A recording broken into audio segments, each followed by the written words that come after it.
Chapter 13 continues our discussion about midlife and our consistent movement through middle adulthood. Bear in mind that middle adulthood is about both stability and change. Middle adults are going to deal with many stressful concerns, but they also leave many other pressures behind.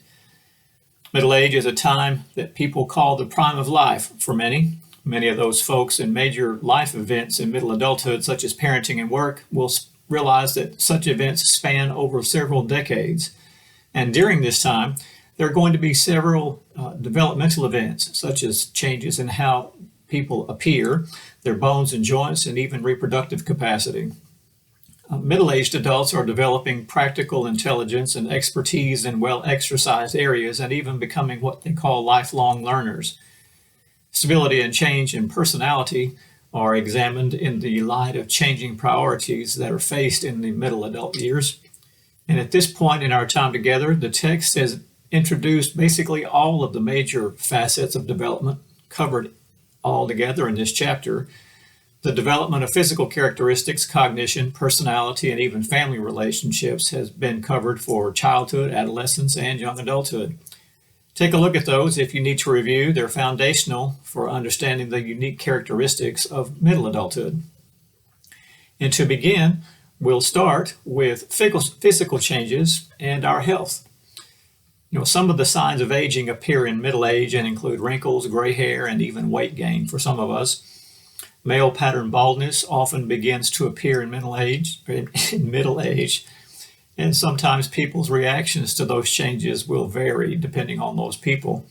There's a wide range of individual differences in aging and reactions to the prospect of aging, especially across gender and even cultures. There will be changes in our bones and joints. An important change, especially in women, is the loss of bone mass. Skeletal maturity is the point in which bone mass is greatest and the skeleton is at its peak development. It occurs around age 18 for women and usually sometime around age 20 for men. Now, severe forms of loss in bone mass may result in the disease we call osteoporosis, which causes the bones to become porous, somewhat like honeycombs, and extremely easy to break. Osteoporosis is more often common in women than it is in men. And osteoporosis is caused in part by having low bone mass at skeletal maturity.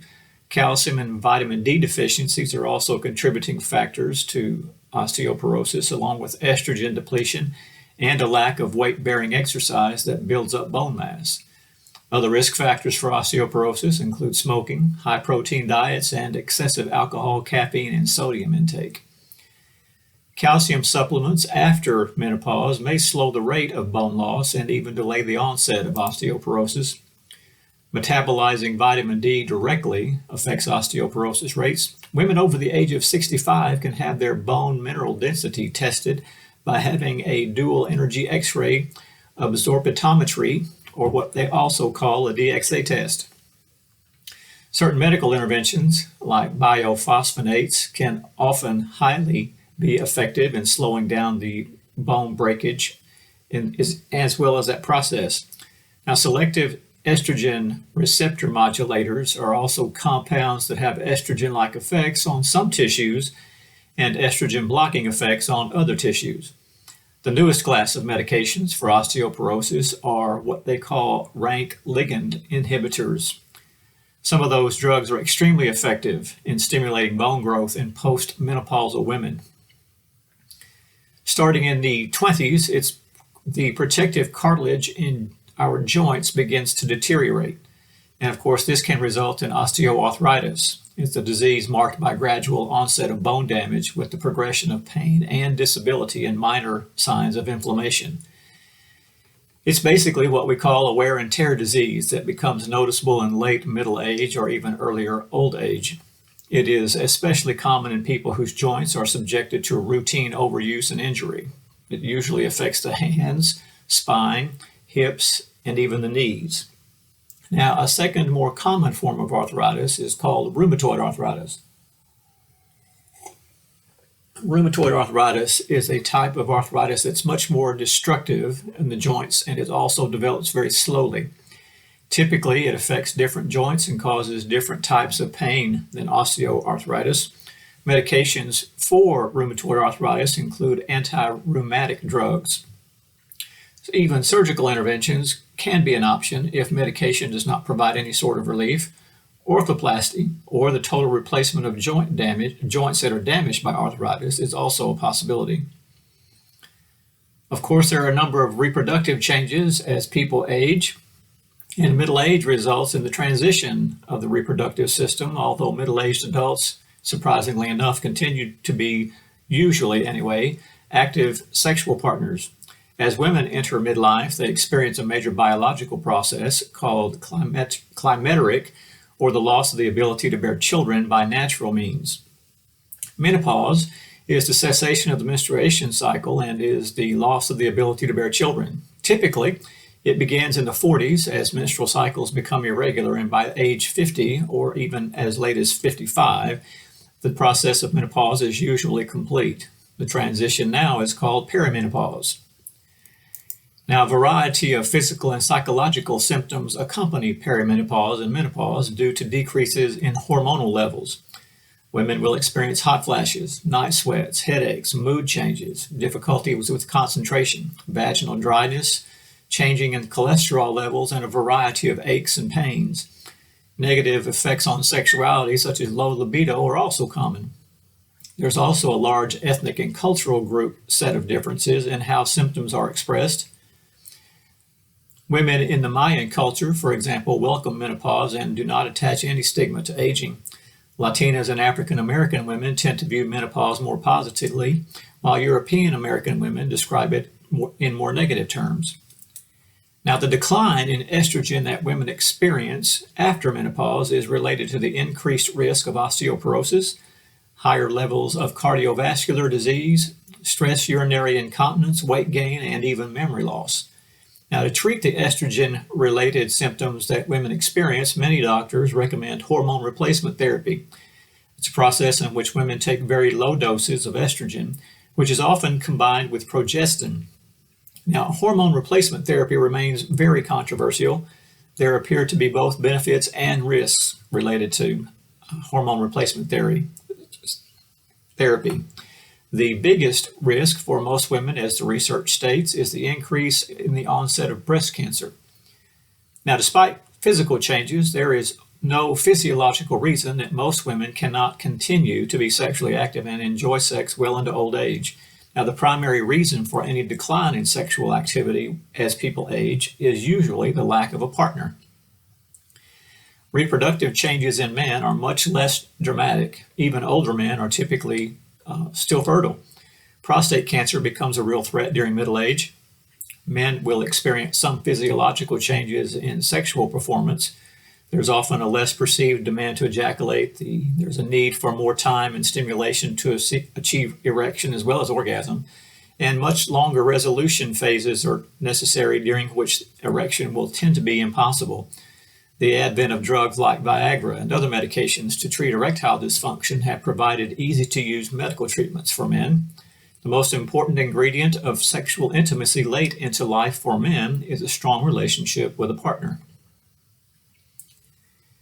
As people move into middle age and still further, stress as it relates to one's health is also a significant issue.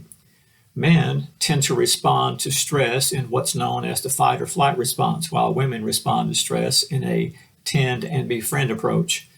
In the stress and coping paradigm, stress results when you appraise an event as taxing one's resources. Daily hassles are viewed as the primary source of stress. Lazarus and Folkman in 1984 described 3 types of appraisals for stress. There's what's called the primary appraisal, which is the categorization of events into 3 groups based on the significance they have for our well-being.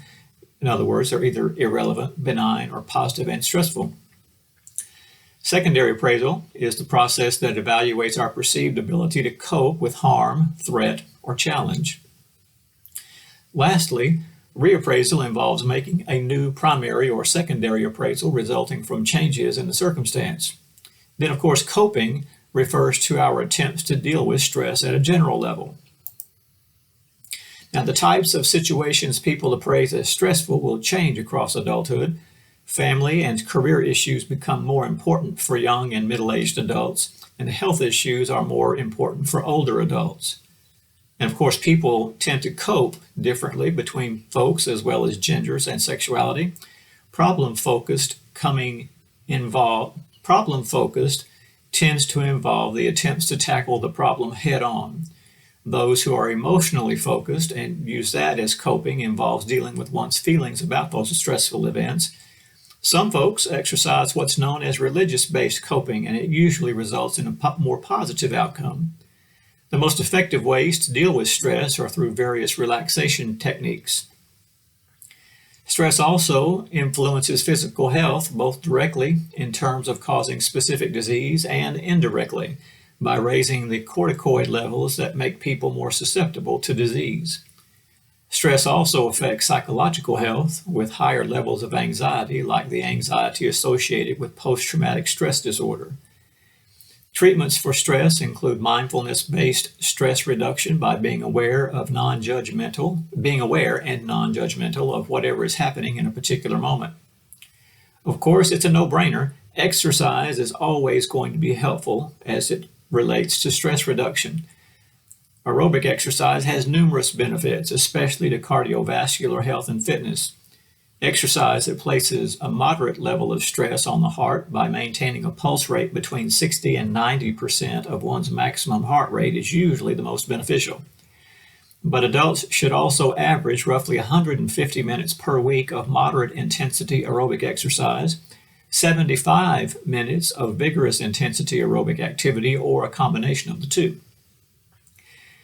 The best results tend to be obtained through a moderate exercise program maintained throughout adulthood and, of course, not smoking.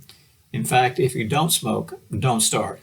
If you are smoking, give serious consideration to stopping. I'll get off my soapbox about that. But then again, I'm also an ex-smoker, so I've got at least a little bit of authority when it comes to the notion of smoking. What about cognitive development as part of middle age and as we continue to age?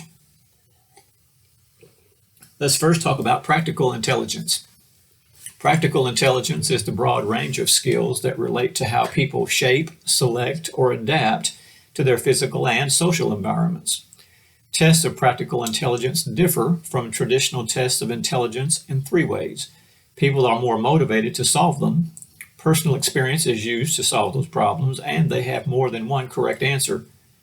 Various applications related to practical intelligence, they help people solve problems usually in one of four styles, either through cognitive analysis, problem-focused action, passive dependent behavior, or avoidant thinking and even denial. Now, the two-component model of lifespan intelligence is grounded in the dynamic interplay between the psychosocial forces. The mechanics of intelligence are more directly related to the expression of neurophysiological architecture in the mind. The pragmatics of intelligence is associated more with the bodies of knowledge that are available from and mediated through one's particular culture. It's also more closely associated with the psychological and socio-cultural forces. At the psychological level, knowledge structures change as a function of the accumulated acquisition of knowledge over time. And at the sociocultural level, knowledge structures are also influenced by how we are socialized given the particular historical period in which we're raised. Given that biological and genetic forces govern the mechanics more, there is a downward trajectory with age. Given that the pragmatics of intelligence is governed more by environmental and cultural factors, there is an upward trajectory maintained across the adult lifespan. Those who are in middle age and still growing older tend to be much more the expert in some areas and not so much the expert in other areas. Experts have built up a wealth of knowledge about alternative ways of solving problems or even making decisions. These well-developed knowledge structures are the major difference between experts and novices.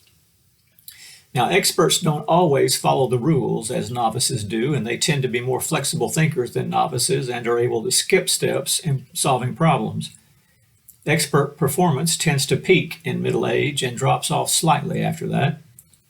Online learning has made lifelong learning opportunities much more accessible to professionals and interested adults alike. College campuses are an obvious site for lifelong learning. Many organizations offer workshops, cable television shows offer educational program and online courses. Computer networks and bulletin boards are also available for educational exchanges. Lifelong learning is gaining acceptance as the best way to approach the need for continuing education and retraining displaced workers. Now, one must teach adults differently than children and younger people. Adults have a higher need to know why they should learn something. Adults enter a learning situation with experiences upon which to build. Adults are also most willing to learn the things they believe are necessary to deal with real-world problems rather than abstract hypothetical situations.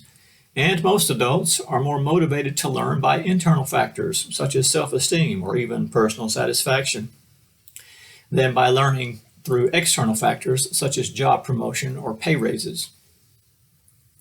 Does personality change at all as people age? Now, the 5-factor trait model put out by Costa and McRae put forth 5 dimensions of personality. People who are higher on the neuroticism dimension tend to be anxious, hostile, self-conscious, depressed, impulsive, and even vulnerable. Individuals who test highly on the extroversion dimension thrive in social circumstances. They love to talk. They take charge easily and readily express their opinions and feelings. They like to keep busy. They have boundless energy and prefer stimulating and challenging environments.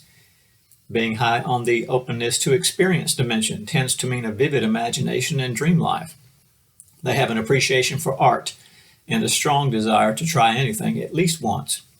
Scoring high on the agreeableness dimension is associated with being accepting and willing to work with other individuals, as well as caring. People who show high levels of conscientiousness tend to be hardworking, ambitious, energetic, scrupulous, and persevering. Now, does personality change? What happens to those personality traits across adulthood? Interestingly, several longitudinal studies have indicated that personality traits show long-term stability. There's a growing body of evidence for personality change based on more careful analysis of very specific issues. Data indicating certain personality traits show some change over a 30 to 40 year time span, while a growing number of studies also suggest that neuroticism may increase while extroversion may decrease as we age. Research also supports the fact that none of the big 5 personality traits remain stable after age 30. The model also ignores the sociocultural context of personality development. Staudinger and his colleagues reconcile both stability and change by suggesting that personality adjustment involves developmental changes in terms of their adaptive value and functionality. Personality growth refers to ideal end states, such as the increase in self-transcendence, wisdom, and integrity. Roberts and his colleagues proposed a model that accounts for both developmental patterns and includes triggering situations like expectancy or state and state expression, as well as relationships as a part of that model. If personality adjusts to any degree at all, of course, priorities about life in general may also be likely to change. Although some personality traits remain stable, some middle-aged adults experience a shift in priority. According to Erickson, middle-aged adults become much more concerned with doing for others and passing social values and skills on to the next generation, a set of behaviors and beliefs labeled generativity. Those who do not achieve generativity are thought to experience what they call stagnation. Now, what are generative people like? According to McAdams, generativity results from the interconnections of societal and inner forces, creating a concern for the next generation. In other words, a person derives personal meaning from being generative by constructing a life story or narrative, which helps create the person's identity. Concern is a general personality tendency of interest and caring for younger individuals and relates to life satisfaction. Generative action is also the actual behavior that promotes well-being of the next generation and does not relate to life satisfaction. Chinese American women and European American women have similar trends in their ability to be generative. McAdams's model also applies across other cultures. Theories based on the premise that all adults go through predictable life stages at specific points in time are largely not supported by the data.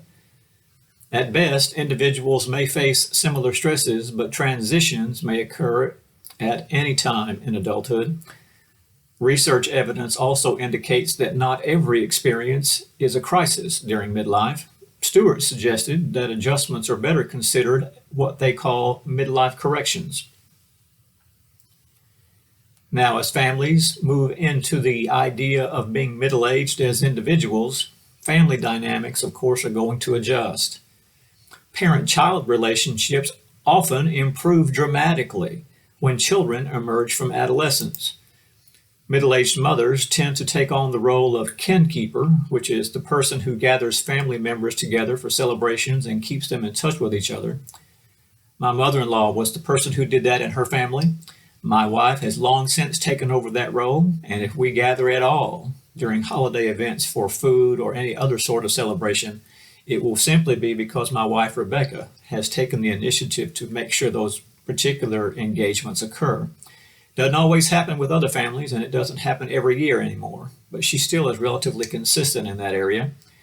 Other middle-aged adults will sometimes or they're often referred to as the sandwich generation. They're caught between the competing demands of two generations. In other words, their parents and their younger adult children.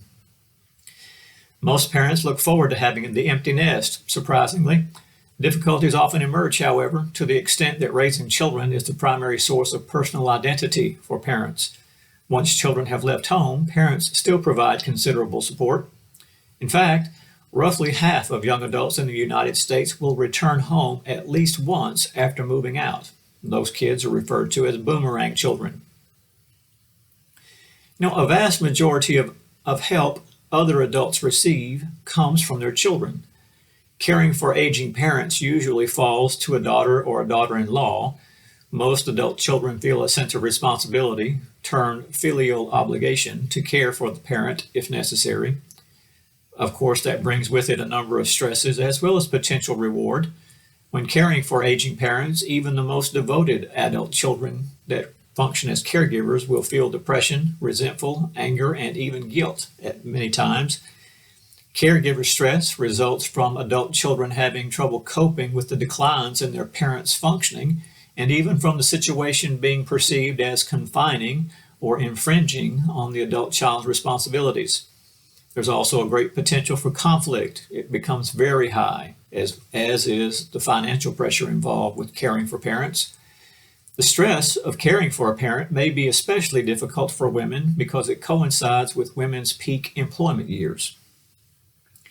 There's also just as much research that suggests that caring for aging parents brings its own set of rewards.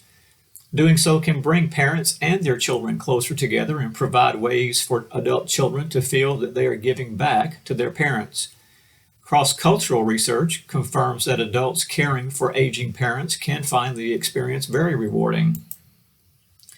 Ethnic differences among U.S. groups in adult children's experiences of caregiving reflect cultural norms. Independence and autonomy are important traditional values in some ethnic groups. Older adults in these groups are more likely to express the desire to pay a professional for assistance rather than ask a family member for help. Most move in only as a last resort. One of the most interesting things about late middle adulthood or even older adulthood is the idea of becoming a grandparent. And as that process unfolds, being a grandparent assumes many new roles.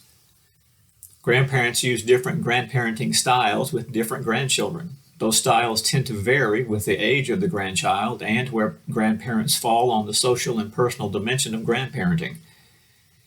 Grandparents also derive a great deal of meaning from grandparenting, which does not depend on style. Most children and young adults report positive relationships with grandparents, and young adults feel a responsibility to care for them if necessary. Ethnic differences have been reported in the degree to which grandparents take an active role in their grandchildren's lives. Intergenerational relationships are especially important in African American and Latino families. Native American grandparents are important in their grandparents' lives as well. In an increasingly mobile society, grandparents are more frequently assuming a distant relationship with their grandchildren. An important concern for some grandparents is the ability to maintain contact with those grandchildren following the divorce of the grandchildren's parents. An increasing number of grandparents will often serve as surrogate or custodial parents for their grandchildren. Those situations result most often when parents are addicted, incarcerated, or unable to raise their children for some other reason. A lack of legal recognition due to the grandparents' lack of legal guardianship also presents problems and challenges. As a new grandparent myself, I can tell you that being a grandparent brings its own set of challenges. The distance between where I live, or where my wife and I live, and where our grandchildren happen to be, is just far enough that it's a big pain in order to be able to see them. At the same time, it also provides our children with the necessity of caring well for their own children. If you happen to be in this class and are a middle-aged adult and even progressing in your age, it'll be important for you to understand for yourself how those family relationships change and how you too can move into a very comfortable middle and later adulthood.